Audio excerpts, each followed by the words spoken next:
What's up, deviants? Welcome back to the Naughty Corner. This is Court is in Session, and we are coming at you from Wanneroo country. This is guest host Ben. You're going to see a couple of costume changes due to some technical issues with one of our previous episodes. So it's kind of mixed and matched together with some other stories. If you are watching the video feed for the podcast, you'll notice that we are changing clothes, and that is why. We're not changing her clothes on camera, though, so get that out of your mind. Don't be a shit. Pick your poison. From r/relationship advice, we have, is my boyfriend, 36 male, right? Am I, 22 female, just that miserable? Or from r/Christianity, my husband refuses to take care of our disabled child. Can I get the ages of that first one again? 30, 22. Yeah, let's go with the, I hope they've only recently started dating. So, me, F22, and my BD, baby daddy, I assume that means, male 36, have been in kind of a rough patch lately for many reasons, but a lot of it stems from he's not there for me emotionally and is just constantly glued to his phone all hours of the day. Anyways, he wanted to have sex last night, and the issue with that is that he only cares about finishing himself. There's never any foreplay or anything, so I'm not wet. He just spits on it, bends me over the bed, and jackrabbits me for 2 minutes, and right as I am getting into it, it's over. Tells me thank you like I'm a fucking hooker, and it's annoying, and it sucks. Doesn't cuddle me or anything after. No passion at all. So basically last night, I just gave him a BJ. He wanted me to write it, but I figured this way I'm not sexually frustrated. He finishes and he asks why, and I told him, you never finish me. I could have said it better, but before I even got to say anything else, he begins to tell me how I'm hard to please, that I'm not happy at home, I blame him, I'm not happy with my parents, I blame them, and because I used to take antidepressants and I'm an addict, sober for over a year, I just can't be pleased and can never be happy. Like, what are you even talking about? Then went on about how I must have lost my spark for him. The whole thing threw me off, and I regret even bringing it up, and I should have just fucking sat on it. He's being kind of lovey today, so maybe he feels bad. I doubt it, but a girl can dream. Girl, you have a child with a dude that's 14 years older than you. How was the baby? And you're saying you've been sober for a year, which means either you got with this dude and essentially had a baby immediately after and you've now got essentially a newborn, or he was with you in that addict phase when you were 21 and younger, while you were in an even more vulnerable situation. Like, girl, do you have eyes? Yeah, I need to know how old the baby is. Like, I know it's not actually consequential, but I need to know how old the baby is. But also, I'm going to talk to the men real quick. Get your women off. If you're not getting your women off, you're the problem. I don't care if they're hard to please. I don't care if they're always down in the dumps. I don't care if they always blame you. If you're not getting them off, I blame you too. But also, and this is the much more serious side of this, there are some people that are just difficult to get off. Try harder. There are things you can look up online on how to do a better job. Do the right thing for your woman. Now, it is very telling that she's referring to this guy as the baby daddy, not her partner or her boyfriend or her husband or anything like that. Oh, it was only mentioned once. I know, but that is still the way she chooses to refer to him. Leave his ass.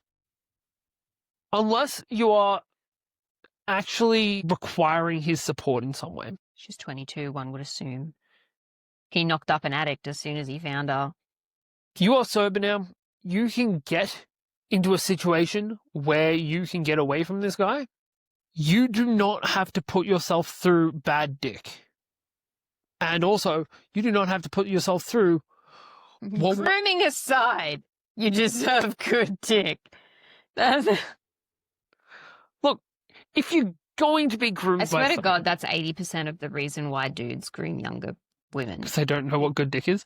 Yes. 12 million%. Yeah. You can do better.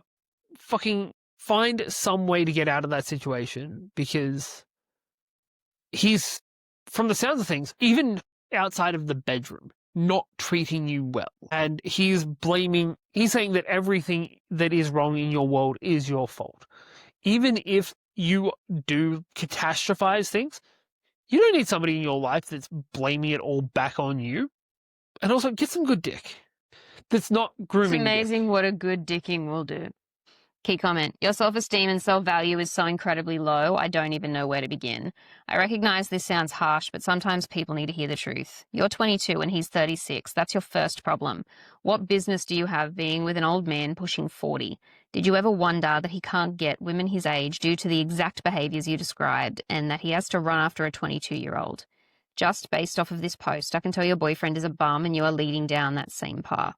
At 22, your life should be exciting and fun. You should be hanging out with your friends, studying in college or university to pursue a career in the future, partying, figuring out your hobbies and goals, and focusing on your own well-being and health. Women never realize how important these years are until they are 35 one day and it hits them how much their time they wasted on crappy men that didn't care about them. You have a lot of life to live and you can easily turn your life around, but it'll never work unless you leave this man. He's a bum and he's dragging you down with him. It's pathetic, honestly. I can tell you come from a lot of trauma, the ex-addict and family issues part, and this is most likely why you're with a man like this, but part of living is being able to break generational curses.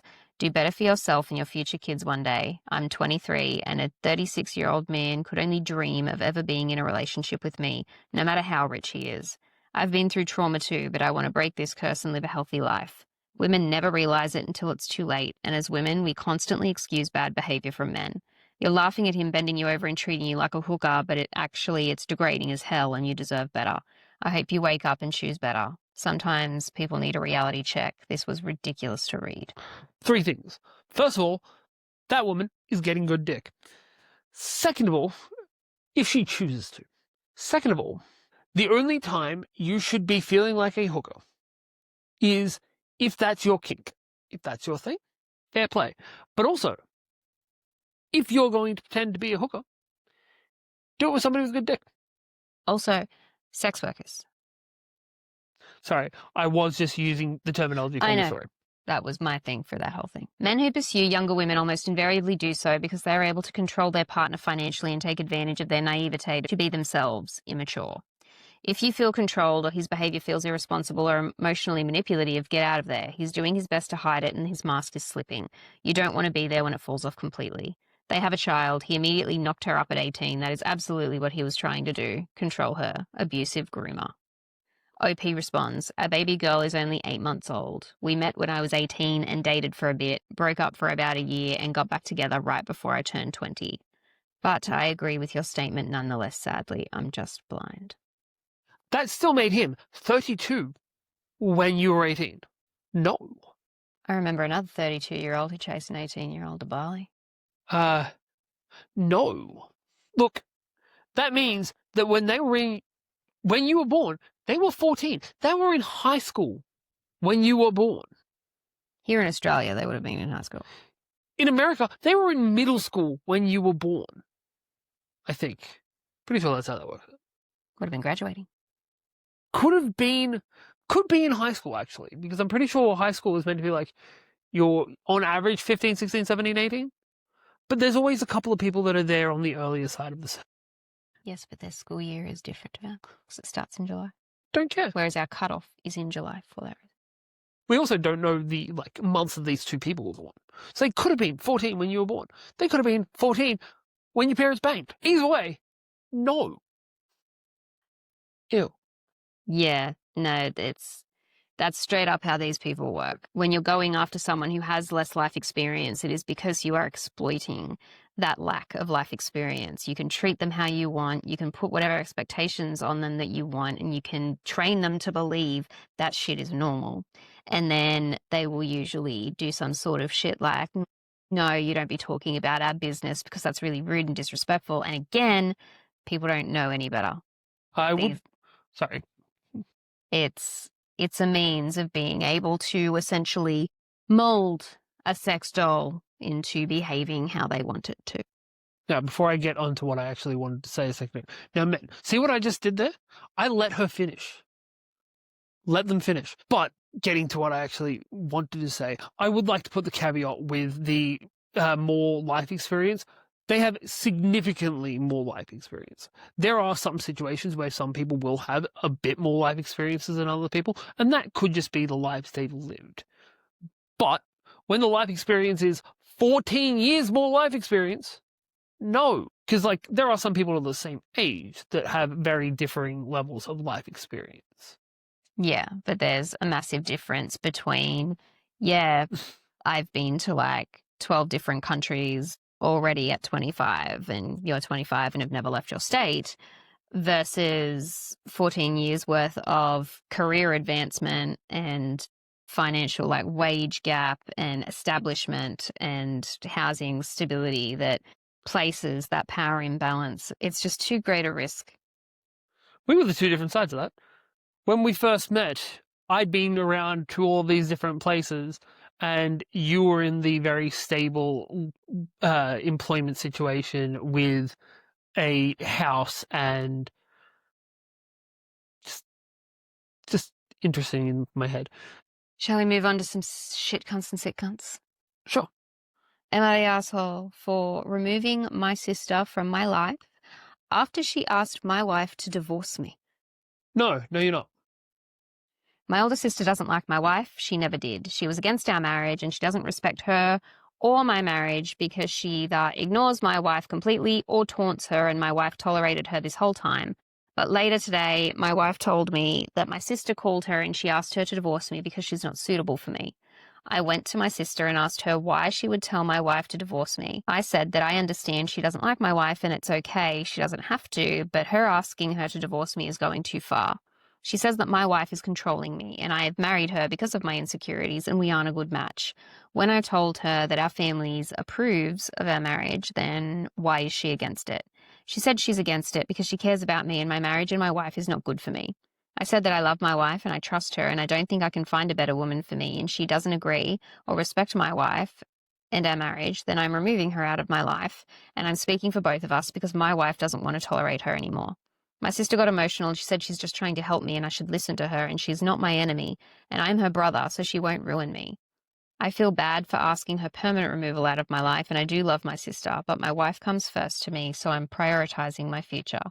So am I the asshole? Top comment, not the asshole. Divorcing your sister is the best option. That's what I'm saying. Sick cunt. This is the kind of baller every man needs to be. I'm sick of every fucking whiny baby cunt on every Am I the Asshole post, on every Just No Mother-in-Law, every Just No Sister-in-Law, of just a bunch of cunts that cannot cut the fucking umbilical cord from their family, that everything is just tailored. Stay fucking home. Don't get married. The word she's looking for is cuck. These guys are cucks. Not even in a sexual way. They're letting somebody else rule their life and they're just sitting in the chair letting it go by.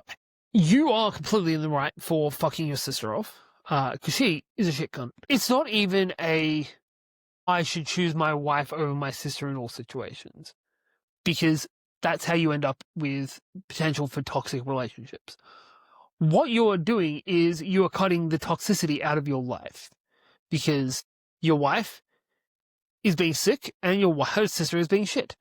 She's being shit in a way that is irreparable, because there's no way you're going to be able to see your sister again in the same light after she's been this much of a shit cunt. What the fuck do you think you're doing? The sister, not the guy, obviously. How controlling over your brother do you need to be? How much do you have to want to bang your brother to be doing this to him?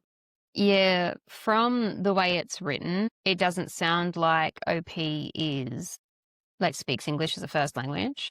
Okay. Given that they're talking about, you know, the families approved the marriage, I'm thinking Indian. And it's giving, as the older brother, he's been financially contributing to his younger sister's life. And basically, the more he gives to his wife and his marriage and that household, the less she gets from him.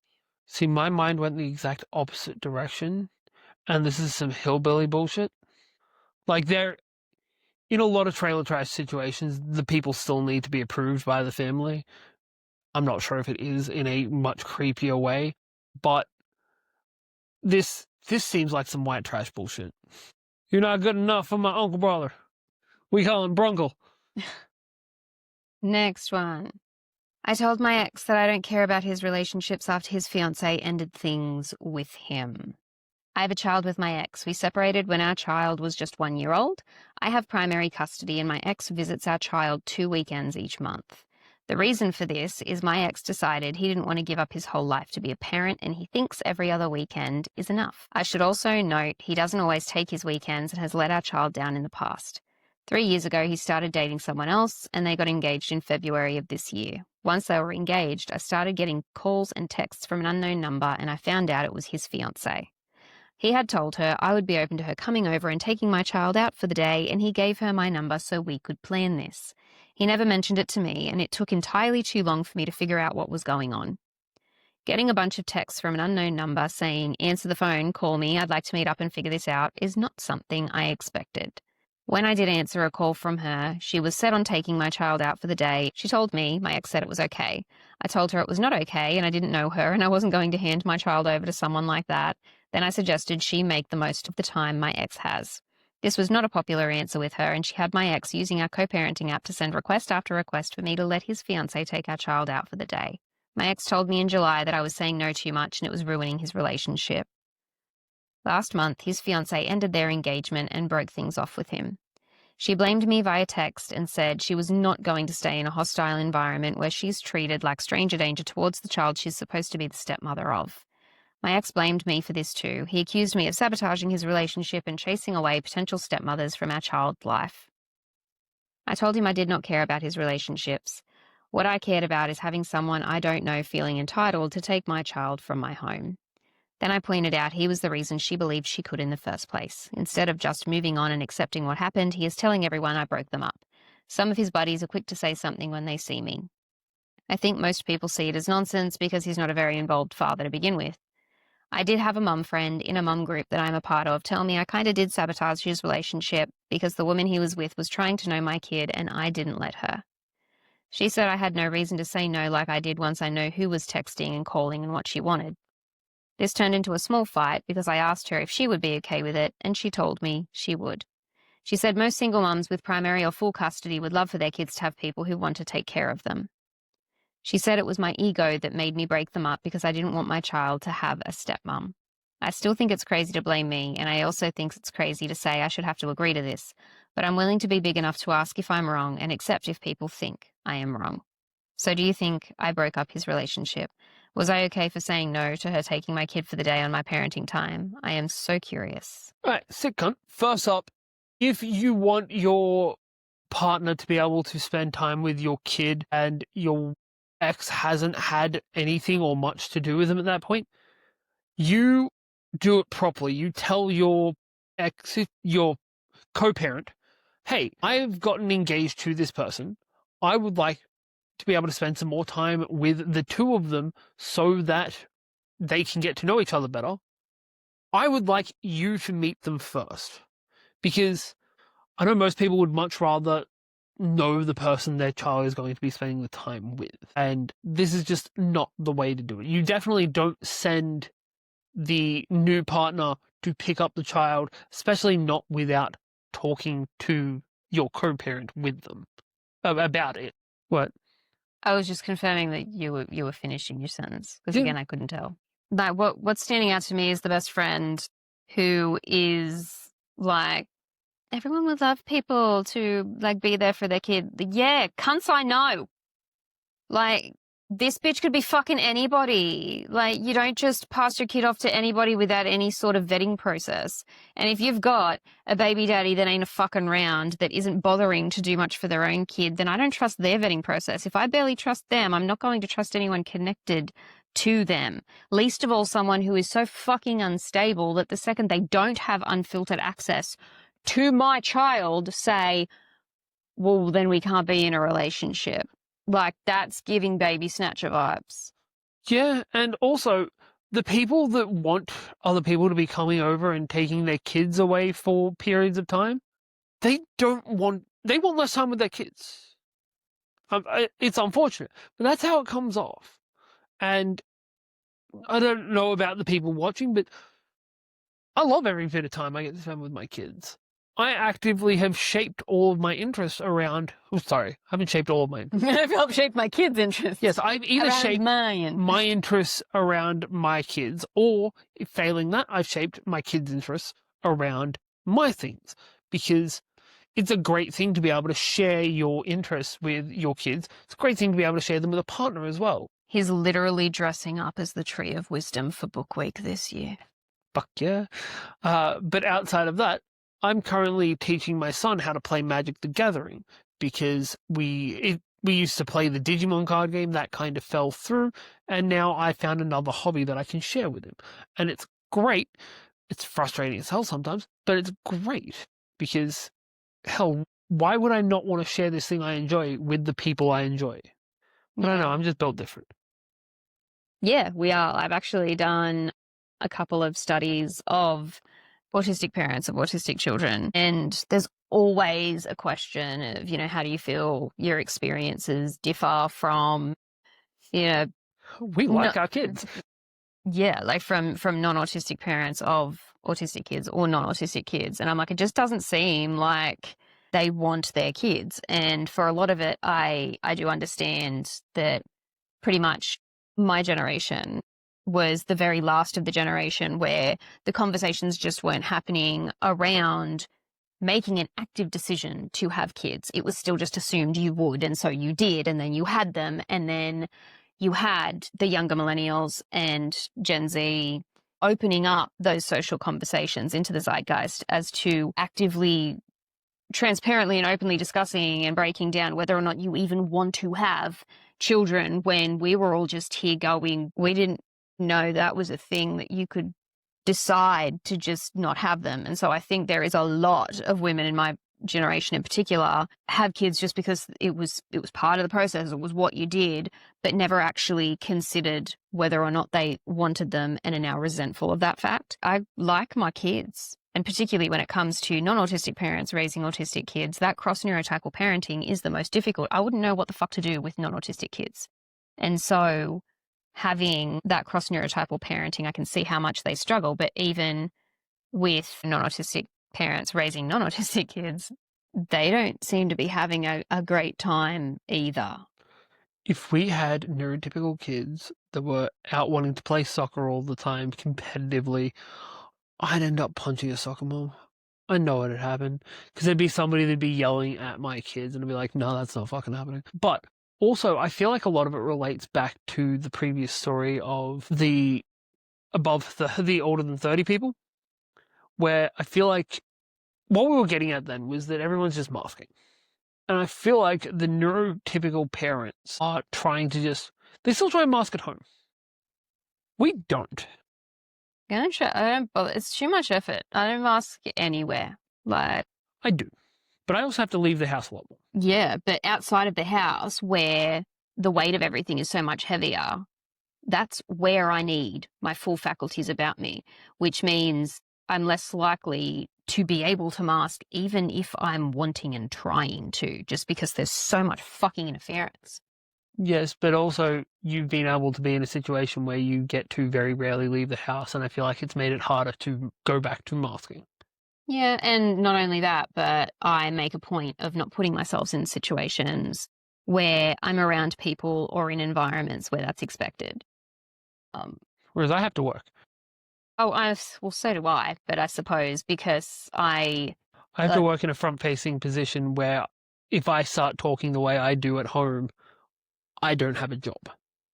No, outside of, dialing back the swearing and making the physical language appropriate to the audience. And I don't just mean with swearing, jargon and terminology. Speak for your audience so they can understand you. Even when I'm teaching, I'm still exactly the same person. But in those situations, it's because I've built a number of other businesses that have revenue streams for me. So when it comes to teaching, I am literally just there. So kids like me can have teachers like them, so they can actually have the opportunity to get some learning in about, who they are and what that could mean and what strategies they could put in place that may help them before their entire experience with education is tainted and they've lost the ability to engage in it effectively. So when I go into schools, I'm pretty much like, this is what you get. You don't like it, you don't book me. And that's pretty much that the schools that I go to now are the only ones I need to go to, and they accept me for what I am. So, but again, I'm in a privileged position to be able to do that because I am not relying on that income in the same way. But also, I speak a lot more in innuendo than you do, and I can't do that with children because that's how you get put on a list. Yeah, most of your innuendo is directed at me. Yeah. Am I the asshole for telling my dad he'll ruin our relationship if he puts his wife before what's best for me and my brother? I, 16 male, have a brother, 18 male, and our parents have been divorced for like 12 years. My parents always got along really well after the divorce. They threw us birthday parties together, celebrated Christmas together, and would talk about us and keep things good. My brother has medical issues, and they would be in the same room with him when he was sick or had a doctor's appointment. They also weren't those divorced parents who needed to schedule different times to speak to teachers. We were told we were the most important to them, and they never wanted us to feel caught in the middle. Overall, though my parents didn't spend a lot of time together, but they could spend time together and did when it was for us. I liked how they did that because it was nice to celebrate stuff with my whole family, and my brother loved that he didn't have to pick which parent came to see him when he was in the hospital. When I was 11, my dad got married again. His wife and us didn't get on super well, but not super bad either. She was included in the stuff with our parents, like birthday parties, Christmas and stuff. She was never very nice to Mum, though, and now me and my brother found out she doesn't approve of Dad and Mum talking or being in the same room. She doesn't like joint Christmas celebrations or birthday parties. She thinks everything could be separate, and my dad's actually thinking of doing it. They told me and my brother a couple of weeks ago. My brother stormed out and told Dad he wasn't dealing with that bullshit. Dad told me he knew it would be an adjustment, but it was for his wife. I asked him why she mattered more than us. He said she doesn't, but it's different because we're older now. So I was like, I have to have 2 weddings, 2 birthdays, 2 baby showers, and everything else in the future? His wife said yes, and Dad said that's not what she's asking. They spoke at the same time, so Dad changed what he said, and he told me we'd talk about it more. I asked about my brother being in the hospital, and she said he's an adult now, so it's not like Mum or Dad even need to be there. My dad said to let things be figured out more first. I told him why bother, and he should know if he does this, if he puts her before us, then he'll ruin our relationship. The rest of the week at my dad's house was weird. My mum knows about it, and I told her I don't want to go to Dad's house if he's going to do this. She told me I'd have to go until a judge says otherwise, but she did speak to her lawyer and filed in court to see if we can't let it be my choice. My dad's wife's angry at me and my brother for not accepting this, and she told me I put my dad in a bad position to lose one of us. Dad keeps saying we need to talk about this more, but I feel like he just wants me and my brother to accept what his wife wants. So, couple of things here. So, these guys have been separated for 12 years, since these kids were 4 and 6, and they're deciding, hey, 12 years later, we're going to fuck with the system. That's obviously been working perfectly fine up to now. That kid is a sick cunt. He's willing to stand up to his dad and his evil stepmother on this. His dad is a cuck, and that stepmom, I hope, ends up getting kicked out because she's obviously deciding things that are full family decisions that aren't just for her to pick. Because obviously that dad didn't agree with everything that was going on. He didn't want there to have to be 2 weddings. Yeah, it's clear that from the description here, he actually has no idea what her vision is of what she actually wants, which was why he was initially agreeing with her, because he didn't actually know what her intention was with all of this, which is why there's all that back and forth of him saying, well, no, of course she doesn't mean that. Well, clearly she did. That's her expectation. And now that she's clarified, you've got to make a choice here. Now that you realize that this is an unreasonable expectation, you've got to call it for what it is. Yeah. And also, while technically the oldest brother is an adult and technically doesn't need his parents to be at the hospital with him when he goes into the hospital, why would you want essentially a kid to have to go through that shit by himself? Especially when he's been going through this with the support of his parents his entire life. Why would you want to change that and make it a harder situation for him at 18 just because legally he's an adult, depending on where they are. And like, yeah, technically she's true in a legal sense. He no longer needs any parents with him. But at the same time, that still means that like they can go and see him whenever they want, whenever he's in hospital, and they've never had to worry about like coordinating schedules to avoid each other. Is that now the expectation where it's like, hey, so-and-so's in hospital, I'm going to go and see him. Oh, well, have you confirmed that she's not there first? Like, is that really going to be a thing? And then if it's not a thing, what happens if after the fact they do end up, by sheer serendipity, ending up in the hospital at the same time while they visit him? Is she then going to have the shits with that because it just happened that way? Like, but also, what happens if, because most people that have been in hospital for a long period of time, their health doesn't improve greatly. Like, eventually your health is going to start deteriorating, especially from being in hospital, because there are so many infections and diseases that just get spread like wildfire in those places. What happens if his health deteriorates and they need to have, like, the doctor call an emergency situation? Like, are you expecting, no, you can't be there for your son in this situation. She's going to be there. She, and by she, I mean the stepmother, can fuck off.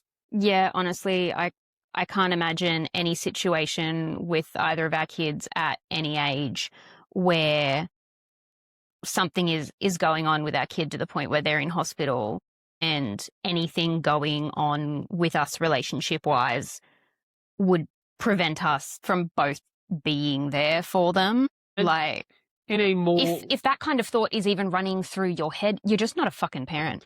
In a more relevant thing for us, the same thing would be true if our eldest was in hospital and his bio dad wanted to be there. Like, he would, I feel like at this point, he would understand that we're both going to be there with him as well, and that we're not going to stop him from being there. I also feel like at this point, he wouldn't try and stop us from being there either. If you are coming into a relationship and marrying into a pre-existing family, you are now part of that bigger branch of family. It is not just, I'm going to pick and choose the parts of this that I want. Yeah, like that one story that we had where the woman married this guy and then essentially expected his daughter to not be around anymore because she never wanted to be a step-parent. It's like, you knew what the fuck you were getting into. Everything was clear. Everything was laid out. Nothing was hidden from you. Everything was transparent. You came into this knowing what to expect. You don't get to come in, get comfortable, and then try and change shit now. Like, if that's not a situation you're comfortable with, then that's a sign that this relationship isn't for you. Yeah, and you know what our co-parenting agreement is. You don't get to just come in and try and change it just because you don't like that I'm being around my ex. Because that person is a big part of my life via my kids. And I'm sorry, my kids are more important than you are. Yeah.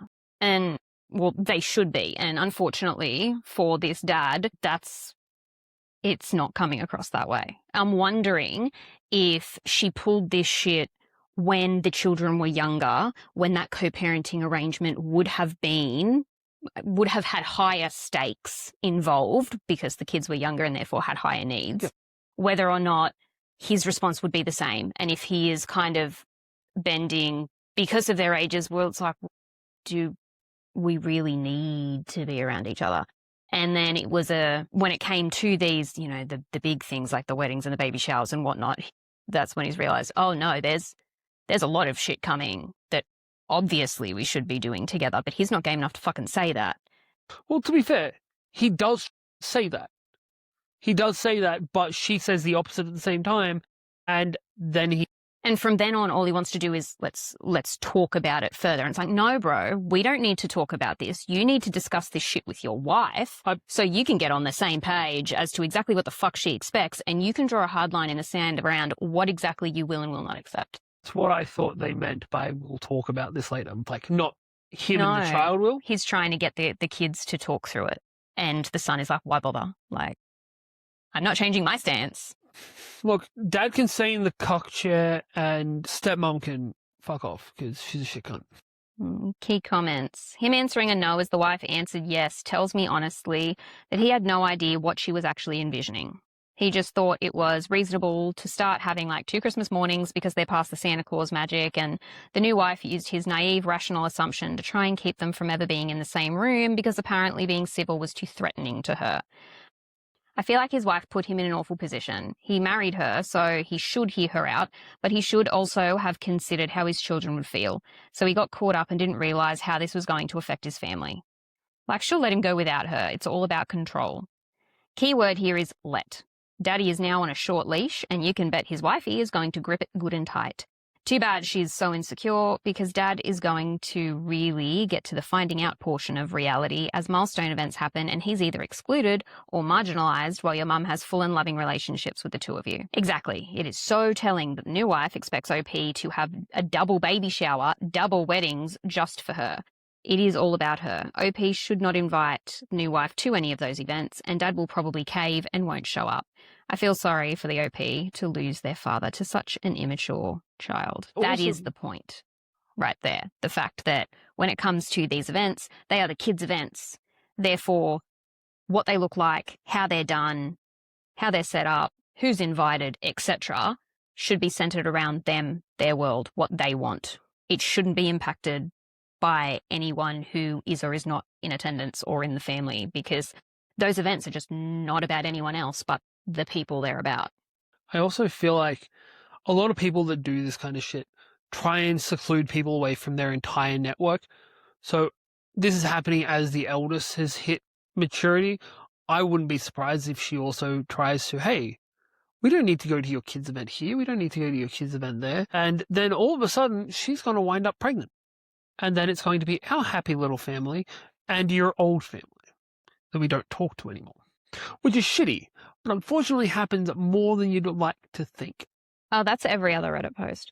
But that you saying that does make me wonder how old new wife is, because pretty much the younger she is, the more likely that is to be the case. It's going to turn out to be a, hey, this is my old upperclassman. Well, like she's going to be like 22.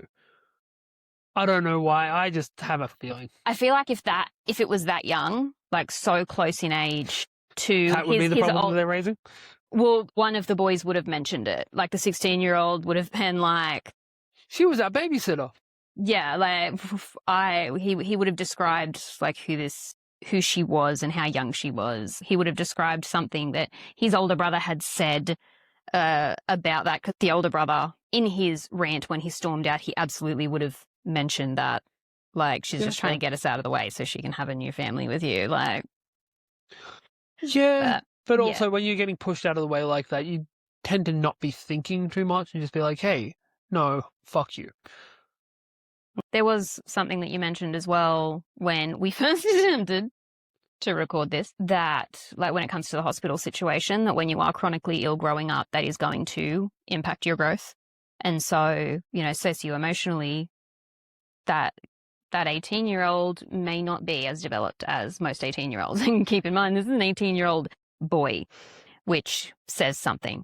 There is also the consideration that regardless of any age, if you're going into hospital, you're going to be like scared and be wanting, you know, support and people to be there. And like, it's so, like for me at least, being in hospital is so fucking hard. Nothing ever shuts up. There is always noise. There is always light. There is always disturbance. You can never like fully relax, but at the same time, you're so fucking bored. And so like having people that you are close to that are there for you to visit is just literally a basic human need for connection.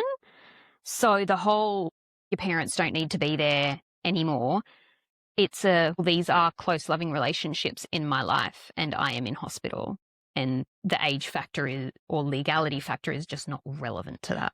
Yeah, and unfortunately, the stepmom would probably spin it as oh, he's been doing this for years. He's used to it.